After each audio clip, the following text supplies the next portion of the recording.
Today we are diving into the work of philosopher Donna Haraway and her really urgent call to action, staying with the trouble. Think of it as a powerful guide for how we can even begin to think and live on a planet that's, well, pretty damaged. So, Haraway kicks things off with a question that honestly confronts every single one of us. When you're faced with these huge, overwhelming global problems, what do you actually do? It's so easy to feel hopeless or just look for a simple way out. But she argues for something completely different. And this is what Haraway calls the trouble. It's not just one single problem, right? It's this tangled mess of crises, species going extinct at a terrifying rate, the planet being stripped of its resources, massive amounts of suffering, and seemingly endless conflict.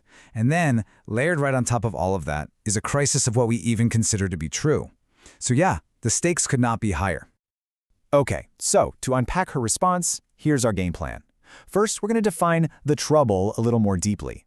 Then we'll explore her two major proposals, a new way of thinking she calls thinking with, and a really radical way of relating that she calls making kin.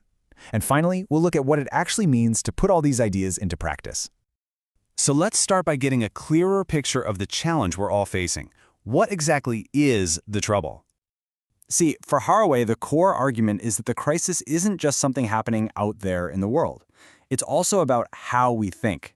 The very patterns and tools we use to make sense of reality, they're part of the problem. So, to change the world, she argues, we first have to change our minds. And that brings us right to her first mini-manifesto. It's basically a call to abandon a really dangerous kind of thoughtlessness and, instead, to pick up a practice she calls thinking with. To really hammer this home, she pulls this amazing line from Virginia Woolf.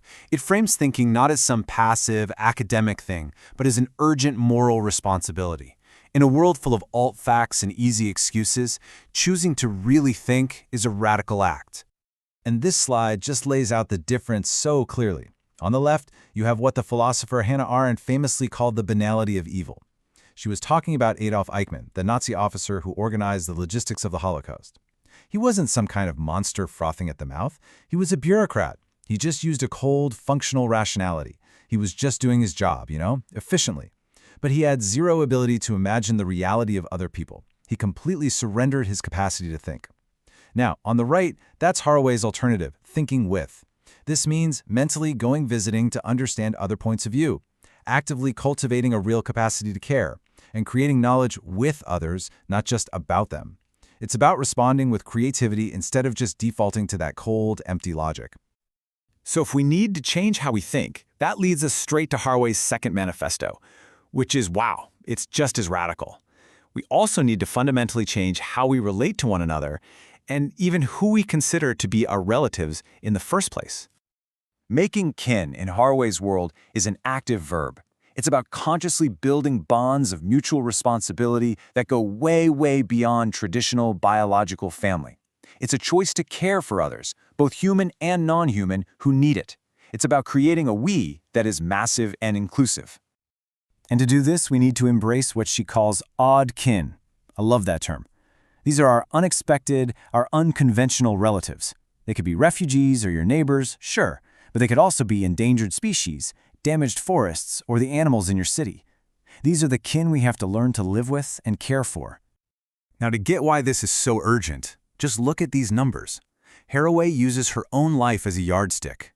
In a single, wealthy Western lifetime, the human population will have jumped by over 6 billion people.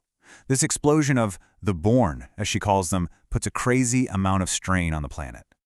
And here is the devastating flip side of that coin, the disappeared. While our numbers were skyrocketing, the populations of vertebrate animals, we're talking mammals, birds, fish, they plummeted by more than half in just over 40 years. Our growth is directly, tragically tied to their disappearance. This context is so important for understanding the kind of thinking Haraway is directly challenging. This quote from a U.S. congressman, it represents a nationalist exclusionary point of view. It's a vision of us versus them, where who your family is gets defined really narrowly by culture, nation, and blood. And Haraway's response is this powerful, really provocative slogan, make kin, not babies. Now hold on, this is not an anti-child statement. It's a call to shift our focus away from just biological reproduction and towards a much broader sense of family. It argues that in a world with limits, our main responsibility isn't just to make more of ourselves, but to make kin with the children and adults who are already here and need care. It's a direct challenge to our whole society's focus on the nuclear family and endless population growth.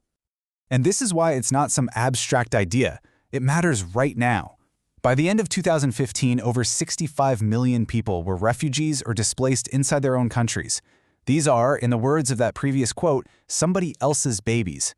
For Haraway, welcoming them, making them our kin, isn't just charity. It is a fundamental requirement for building a world we can all actually live in. Okay, so we've got these two massive ideas, think with and make kin. But the big question is, how do we actually do it?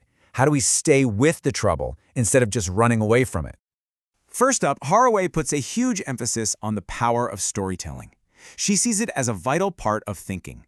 We need to share the narratives of our oddkin, of the disappeared, of new ways of living with each other. It's how we make other worlds possible in our own minds.